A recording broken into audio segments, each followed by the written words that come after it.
Soy Jorge Bilbao, médico de cardiología crítica, jefe de recuperación, profesor adjunto de la Cátedra de Emergentología de la Facultad de Medicina, cardiólogo y especialista en terapia intensiva.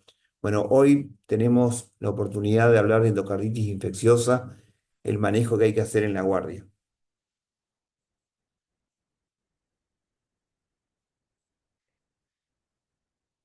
La endocarditis infecciosa en la guardia, uno debe sospecharlo cuando hay un síndrome febril prolongado de causa no clara, más un soplo cardíaco.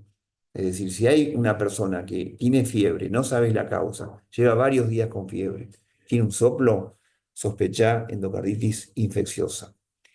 La endocarditis infecciosa es una emergencia infectológica, como lo es la meningitis, como es el shock séptico, como es la neutropenia febril, como es un esclerostomizado que tiene fiebre o como es un Fournier. Forma parte de las emergencias infectológicas. La endocarditis infecciosa tiene una mortalidad del 30% en cualquiera de los escenarios, sea que se trata con tratamiento con antibióticos o con cirugía. Y es muy importante saber por la gravedad del cuadro, que más o menos entre el 25 y el 50% van a ser quirúrgicos en la etapa aguda, es decir, dentro de la internación. Y otro 30% van a ir a cirugía en la convalescencia o una vez curada por la secuela que deja la destrucción valvular. Cuando tienen alta sospecha de endocarditis, entonces volvemos a que hay un síndrome febril prolongado no claro, con un soplo cardíaco, es la suma de fiebre, soplo, astenia, disnea, leucocitosis y quizás un electro tenga taquicardia sinusal o un bloqueo de primer grado, que esto lo vincula a un probable absceso en una válvula. A partir de ahí van a tomar 3 hemocultivos y van a pedir un ecocardiograma transtorácico para tratar de ver si hay una vegetación o hay algo que es compatible con una endocarditis, como podría ser una insuficiencia mitral. Con estas dos cosas, ustedes no están confirmando la endocarditis, sino que la alta sospecha los hace usar antibióticos empíricos, que más adelante en una diapositiva les voy a decir con qué pensaríamos. Después, en la internación, se habla de los criterios definitivos y para eso se utilizan los criterios de Duke, que son del año 1994, que habla de criterios mayores y menores que vamos a hablar más adelante. Si un paciente está chocado, es tan grave el cuadro que habría que hacer una cirugía de salvataje, significa que de la guardia va al quirófano. Si el paciente ahora está grave por insuficiencia cardíaca, tiene fiebre prolongada, tiene una fístula intracardíaca, tiene un tamaño de vegetación muy grande, a pesar de los antibióticos, o es una endocarditis a hongo, o una embolia una embolia cerebral, a pesar de adecuados antibióticos, quizás haya que operarlo en las 24 horas. Y eso se denomina cirugía emergente. En cambio, cuando el paciente se puede estabilizar y hay que operarlo, se opera en la internación y eso se llama cirugía urgente. ¿Qué trata uno como médico una vez que esté internado? Tratar de no operarlo en la internación. Porque por más que haya criterios quirúrgicos que hay que cumplirlos, y los vamos a revisar más adelante, uno trata de terminar el esquema antibiótico y operar la secuela, pero muchas veces, yo te diría de 7 de cada 10 pacientes, no podés hacer esto y termina operado. Si los cultivos son negativos y el ecocardiograma es normal, uno debería replantearse otro diagnóstico. Acá están los criterios de Duke, que son criterios mayores, que son, uno de ellos es el hemocultivo positivo, pero hay una cosa que tienen que sumar, que el hemocultivo sea positivo a gérmenes que son endocarditis. Por ejemplo, el streptovirida, que lo vincula al foco oral de la boca, los estáfilos que vienen de la piel, los enterococos que vienen del colon. Entonces son germen típicos de endocarditis. Germen, o sea, bacterias que se adhieren muy bien a las válvulas endocárditas. Y los criterios mayores, por ejemplo, es la vegetación, es el absceso, es la insuficiencia mitral, que son criterios mayores. Entonces es muy importante que ustedes van a tomar 2 a 3 hemocultivos extraídos de lugares separados y mientras toman los cultivos los va a habilitar que si la sospecha de endocarditis alta a tratarlo de una. Pero también puede haber gérmenes que con un solo cultivo, por ejemplo, a Coxiella burnetii, o anticuerpos titulados en IgG más de 1 en 800, hacen diagnóstico de endocarditis, quizás con un cultivo de 3 y no hace falta 3 cultivos de 3. Esos serían criterios mayores por hemocultivo. Y cuando hay imagen del eco, obviamente que la vegetación es lo que primero buscas, que es una masa que oscila en el trayecto del jet o en el tip de la válvula, un absceso, o sea, un neurisma, una fístula intracardíaca, perforación valvular, un aneurisma, nueva dehiscencia de una prótesis valvular. Los criterios de Duke, como yo les había dicho, habían aparecido ahí por el año 1994 de la Universidad de Duke, pero se agregaron los criterios modificados que están actualizados hace como 7 8 años y agregaron el PET-CT y el SPECT-CT porque veían que había cosas que se podían ver que no lo veía el ecocardiograma ni el transtorácico ni el transesofágico. Y también la lesión paravalvular o extravalvular con el PET, por ejemplo, los abscesos esplénicos, cerebrales, renales, para que si uno tuviera que operar un paciente, entender que si hay focos a distancia, es que se pueden primero tratar antes de operar. Sería desprolijo operar un paciente de una válvula, aunque esté bien operado, y dejar focos extravalvulares sin resolver. Primero hay que resolver los focos extravalvulares y después montar una cirugía cardíaca. Hay criterios menores, factores predisponentes. Por ejemplo, un factor predisponente podría ser tener una válvula bicúspide que no estaba advertida, tener un prolapso de válvula mitral, que un paciente tenga adicción a drogas endovenosas, fiebre, fenómenos vasculares. Por ejemplo, un fenómeno vascular son las hemorragias conjuntivales y las lesiones de Geneway. Y también hay fenómenos inmunológicos, por ejemplo, las manchas de Roth en el fondo de ojo. Y puede haber criterios serológicos, microbiológicos, que no cumplan los criterios mayores, quizás uno de 3 hemocultiva un estáfilo que no sabe si es contaminante, pero es un criterio menor. A partir de ahí, cuando ustedes evalúen al paciente en la guardia, sepan que las lesiones de Janeway y las lesiones de petequias subconjuntivales son manifestaciones vasculares de la endocarditis.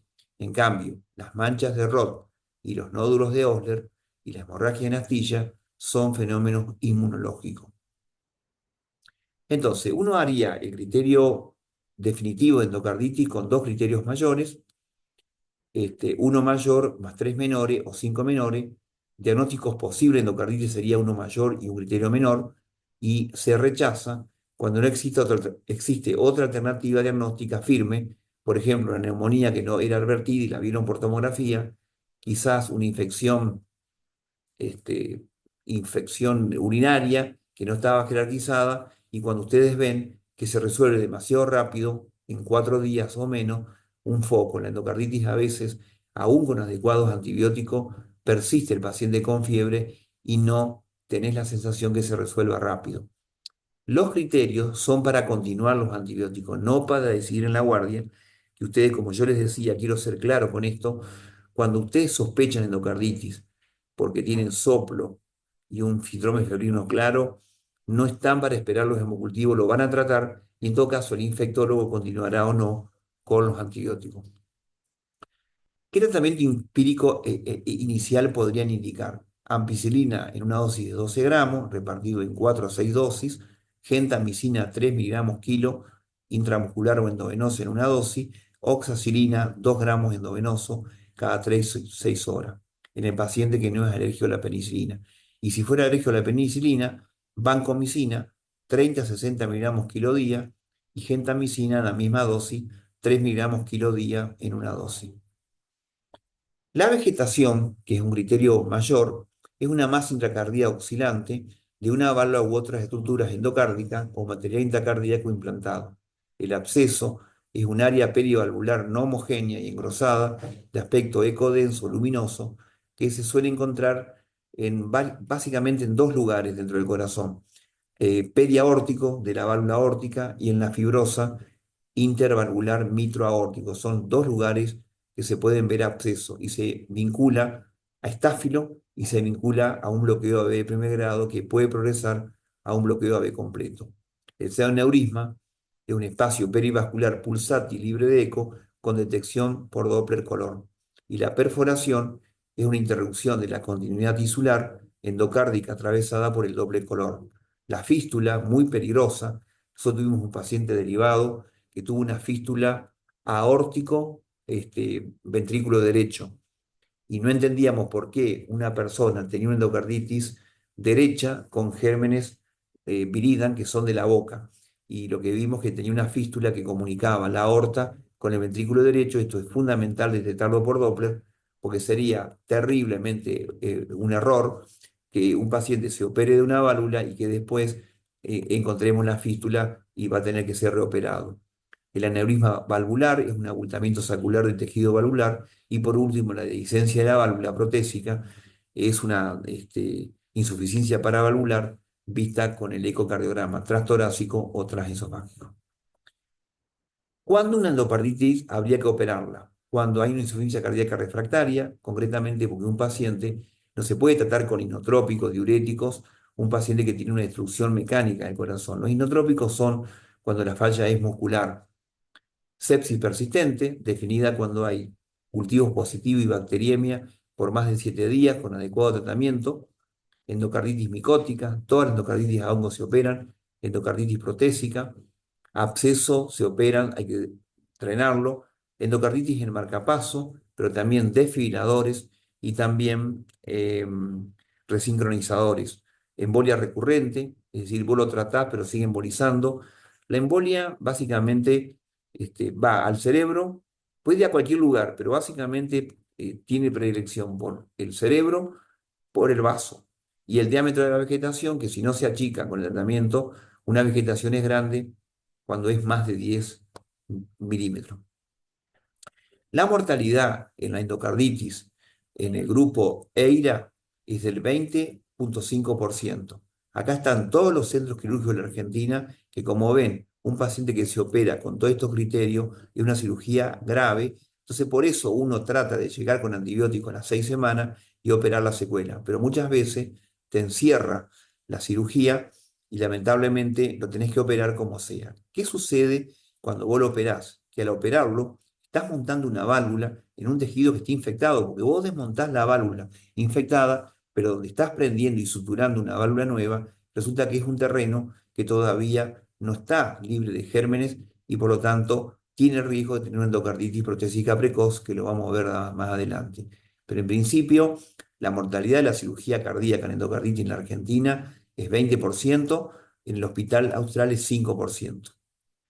¿Cuál es la discusión? La etiología que motiva la cirugía es, ejemplo, ¿se puede llegar a operar un paciente porque la endocarditis es un estáfilo o se discute el momento quirúrgico? En todo momento, lo que se discute es el momento quirúrgico. Y sí es importante, antes de operarlo, como yo les decía, encontrar los focos extracardíacos, los abscesos en el vaso, en el hígado, la columna, y por otro lado, encontrar la puerta de entrada. Es decir, si el germen es un viridal que lo vincula a focos sépticos en la boca, tiene que resolverse el tema dentario antes de operarse. Lo mismo el colon, que si tiene un pólipo que, digamos, emboliza enterococo, había que hacer una polivectomía antes de la cirugía, porque el riesgo de reendocarditis es muy alta. La discusión entonces del momento quirúrgico, todo esto tiene que ser un manejo multidisciplinario con médicos que van cardiólogo, emergentólogo, terapista, imagenólogo, hematólogo, infectólogo y cirujano. El manejo no puede ser de un único médico. La insuficiencia cardíaca es la principal causa de indicación de cirugía y se lleva el 60%, y la sepsis persistente el otro 30-40%. Es muy importante que ustedes tengan en concepto que nunca se logra la mejoría hemodinámica con tratamiento médico solo cuando tiene estos dos criterios, porque la mortalidad es cercana al 100%. O sea, no se puede sostener un corazón con una válvula que está rota, perforada. Y la sepsis persistente tampoco. Llega un momento que después de los 7 días, si no responde el antibiótico, tenés que lavar y debridar y drenar el foco. La insuficiencia cardíaca, habíamos dicho que la mortalidad puede ser tan alta como el 30%, pero todo depende del grado de obstrucción valvular que tiene. ¿De qué depende el grado de obstrucción de la válvula? De dos cosas. La primera, eh, la válvula se destruye por la agresividad del germen, el germen estáfilo. Y lo otro, la demora en el diagnóstico. La demora más importante del diagnóstico es que el paciente es tratado en otro lugar con antibióticos porque se confunde el foco y cuando viene al hospital se hace el diagnóstico y se ha perdido 7 días, que es suficiente para que una válvula que se podía salvar con antibiótico ahora es quirúrgica. Las sepsis persistentes son hemocultivos y bacteriemia en más de 7 días, en ausencia de otro foco y con adecuados antibióticos. ¿Por qué les decía que había que drenar los otros focos? Porque no vaya a ser cosa que ustedes lo apuren al cirujano a operar y no han drenado un foco de un absceso esplénico o un absceso en la columna.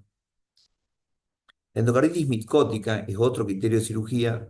Nunca se trata con antimicóticos solo. Suele ser la causa de endocarditis con hemocultivos negativos inicialmente, aunque después crece, y no hay otra forma de curarla si se opera, si no se opera, y además con los antimicóticos. La prótesis, hay una endocarditis protésica temprana, que es menos del 5%, que se da con el mismo germen, esto se llama recaída, cuando un paciente se opera endocarditis y resulta que se reinfectó en un lugar donde la válvula estaba infectada. Uno de los criterios para pensar que se puede reinfectar es cuando la válvula que sacaron en el quirófano sale cultivo positivo. Y después hay cirugías por endocarditis precoz menos del año y tardía más del año, que suelen ser otros gérmenes, porque un paciente que tiene una prótesis predispone a tener una nueva endocarditis. El absceso siempre es quirúrgico, tiene mayor complejidad quirúrgica y la reinfección es mucho más frecuente porque tienen una cosa que pasa con los abscesos, que lo vamos a ver después, que a veces por lavar y por recortar te quedas sin tejido y entonces por culpa de un absceso, aparte de cambiar una válvula, hay que poner un injerto, que vamos a hablar después qué significa un injerto cadavérico en posición aórtica y en raíz aórtica. Fíjense, esta flecha está marcando en el lugar oscuro un absceso periaórtico enorme y se lo vincula mucho el estafilococo en su gran mayoría.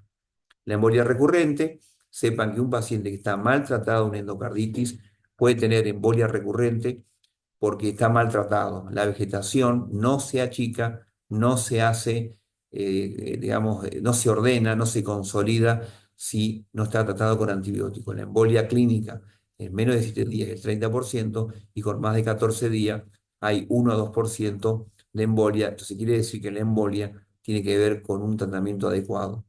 Tratamiento adecuado significa antibióticos específicos en altas dosis endovenoso. La embolia recurrente, el diámetro de vegetación y organismo dificultoso son indicaciones relativas de cirugía. Si la embolia recurrente estaba maltratada, no es un criterio de cirugía, sino es un criterio de tratarlo mejor. El diámetro de vegetación, hay muchos centros que lo operan por el diámetro. Un diámetro grande sería 10 milímetros, y organismo dificultoso quizás puede hacer una indicación quirúrgica o no. Todo depende del tiempo. Si es más de 7 días y sigue con fiebre, con bacteremia, hay que operarlo. El tamaño de vegetación ya es grande con más de 10, obviamente que es peor que tenga más de 30, y es mucho peor que teniendo más de 30 con adecuados antibióticos, resulta que no se achicó la vegetación. Y la vegetación que más emboliza es cuando está prendida en la válvula mitral. También se ha visto que un paciente con fibrilación auricular como complicación de la endocarditis también es una forma de tener una infección y una embolia. Entonces, la embolia está relacionada con el tamaño de vegetación, con la no respuesta al tratamiento antibiótico, con la fibrilación auricular y con la presencia o no de fibrilación auricular. Fíjense, esto es una endocarditis mitral, donde está la flecha roja, es enorme la vegetación que si al cabo de un tiempo va a haber un grupo quirúrgico que cuando ve ese tamaño lo opera de una, siempre es bueno que además tenga la válvula lastimada, con insuficiencia mitral moderada severa, entonces el cirujano, aprovechando que repara la válvula, le saca la vegetación. Y hay centros que dicen, no, vamos a esperar el antibiótico adecuado, vamos a achicar la vegetación y vamos a llevarlo a cirugía en un momento que no tenga tanta endocarditis activa. Lo otro es la fístula intracardíaca. La fístula intracardíaca, que comunica dos cavidades, es muy peligroso no darse cuenta y no percibir que la endocarditis genera destrucción del tabique y es muy peligroso no advertirlo en el preoperatorio. Por suerte el Doppler, el loco y contraste esofágico, lo detecta y es otra cosa a reparar con un parche de pericardio. La endocarditis derecha hay de dos tipos. Los que tienen endocarditis derecha porque tienen inyección, drogadicción endovenosa, que 90% andan con tratamiento médico, pero cada tanto 10% son quirúrgicas. Los criterios quirúrgicos para operar una carditis derecha es que la sepsis no se pueda controlar, que tenga insuficiencia cardíaca derecha, que la vegetación no se achique de tamaño. Generalmente son gérmenes que son polimicrobianos. Nadie sabe qué cosa se puede inyectar a una persona y la cirugía termina en una vejectomía, que sería la cirugía más fácil de hacer, la plástica tricuspidia, que hay que estar con centros que lo hagan, el reemplazo valvular y la valvulectomía, es decir, sacar totalmente la válvula y dejarlo sin válvula derecha. Endocarditis en positivos derechos, 6% de los marcapasos se infectan en el bolsillo, la vaina del catéter en el bolsillo y la vaina en la porción intravascular. 1 a 2% tiene endocarditis, el germen más frecuente es el estafilococo aureus.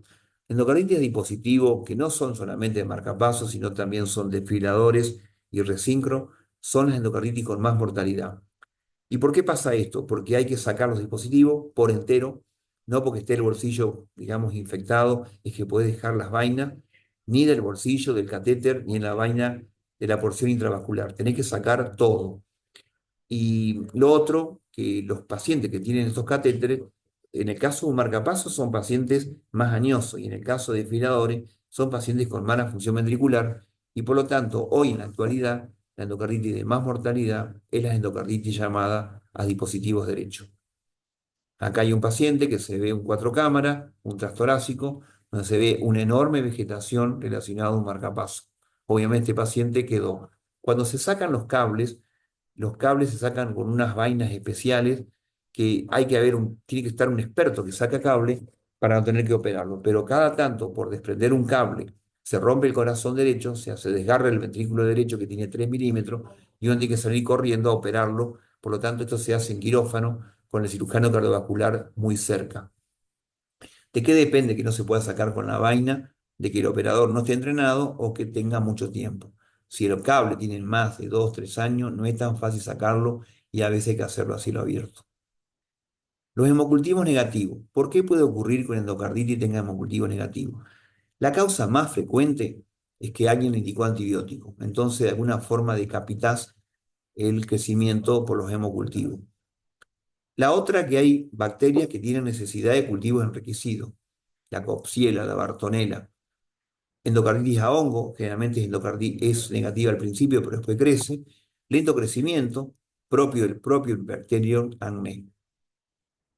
No confundir dos términos, endocarditis a gérmenes agresivos, el estáfilo, la brucela, y el endocarditis a multiresistente, el SAMR, el enterococo, el banco R, la pseudomonas, son gérmenes que son no tan agresivos, pero muy difícil de erradicar. Acá, cuando hay una sospecha de endocarditis, sospechen que los embultidos positivos se van a poner en cultivos de Apgar, van a identificar la sensibilidad del antibiótico y del esquema inicial que ustedes hicieron en la guardia, obviamente el infectólogo los va a ayudar por la SIN a ver qué paciente tiene que escalar y subir el antibiótico en cuanto a la cobertura o bajarlo. Pero si el problema es que las serologías son negativas, a mente que la primera causa, a mi forma de mi experiencia, es el que viene tratado, pero guarda que son gérmenes muy difíciles de erradicar y se ponen otros antibióticos. La Coxila burnetii, la Bartonella, la Legionela, la Brucela, el Mycoplasma y la Aspergillus, son gérmenes que suelen ser con cultivos negativos. Nosotros tuvimos hace unos años una chica que tuvo una endocarditis, la tuvimos que operar, siempre fue hemocultivos negativos, y después que la habíamos operado no se le iba la fiebre, y descubrimos con el interrogatorio que estaba más lúcida que ella había tomado un quiz de la calle, lo metía en la cama y sospechamos que tenía una riquepsia, una Coxiella burnetii, y tuvimos que tratarlo con antiparasitario y ahí el paciente se pudo ir de alta y se le fue la fiebre. El homo injerto. El homo injerto que habíamos dicho, el homo injerto es esto, es un homo injerto que está en bancos, el Austral tiene banco de homo injerto, están congelados a -80 grados y es para cubrir toda la raíz aórtica y la válvula aórtica y la porción anterior de la válvula mitral. El ominjerto es cuando un paciente tiene mucha endocarditis por segunda vez, hay que operarlo, o cuando vos por debridar un absceso te quedás sin tejido y entonces lo sacás con un ominjerto. Lo que tiene de bueno el ominjerto, si lo tenés y lo disponés y tenés un grupo quirúrgico que opera ominjerto, que luego del ominjerto tiene una muy baja posibilidad de endocarditis, no hace falta anticoagularlo, pero tiene el problema de que dura 10 a 15 años y después hay que reoperarlo y no es tan fácil desmontar un ominjerto. Así que la cirugía se te hace más larga, mínimamente están 3 horas en cirugía extracorpórea y tiene que estar gente que aparte de tener injerto, sea gente que hace cirugía de injerto. En el hospital austral se hace esta cirugía. Te trajo un caso para ordenar cortito de un paciente de 50 años con síndrome febril y soplo. Bueno, tenía una válvula aórtica nativa bicúspide que no sabía. 5 días previos a su ingreso al hospital había consultado en otra institución por fiebre asociada a artralgia, rinitis y mialgia y astenia, y por sospecha de un cuadro respiratorio, en ese lugar le indicaron amoxicilina clavulámico 2 gramos. Y después del interrogatorio, este chico nos contó que 4 meses atrás le habían hecho una extracción dentaria y no sabiendo que tenía una válvula bicúspide no se hizo profilaxis con antibiótico. Este chico vino taquicárdico, obviamente con varios días de fiebre, temperatura, tendencia a hipotensión, con un soplo bien marcado, que él desconocía que tenía soplo, y con todo esto, obviamente tenés que sospechar endocarditis en la guardia, sacar hemocultivos, pedir un eco y empezar con antibiótico. Se hizo un electro, bueno, que no encontramos nada más que el ritmo sinusal, no había bloqueos. La placa tiene claros signos de insuficiencia cardíaca, miren la redistribución bilateral de ver hacia vértice del flujo venoso, con criterios de insuficiencia cardíaca. Los blancos tenían 15.000 blancos, tenía toque renal, muy común que el endocarditis tenga toque renal. Hay muchas formas de que un endocarditis tenga falla renal por embolia séptica, inmunocomplejo, los mismos antibióticos, la sepsis, por otro lado, los antiinflamatorios, la cirugía cardíaca, el bajo gasto y también falla hepática, TGO por 2 y TGP por 2. Sedimento urinario con microhematuria, proteinuria leve, es muy común que en endocarditis tengas un sedimento urinario que obviamente va a ser patológico. Y después la vegetación se encontró en la válvula aórtica.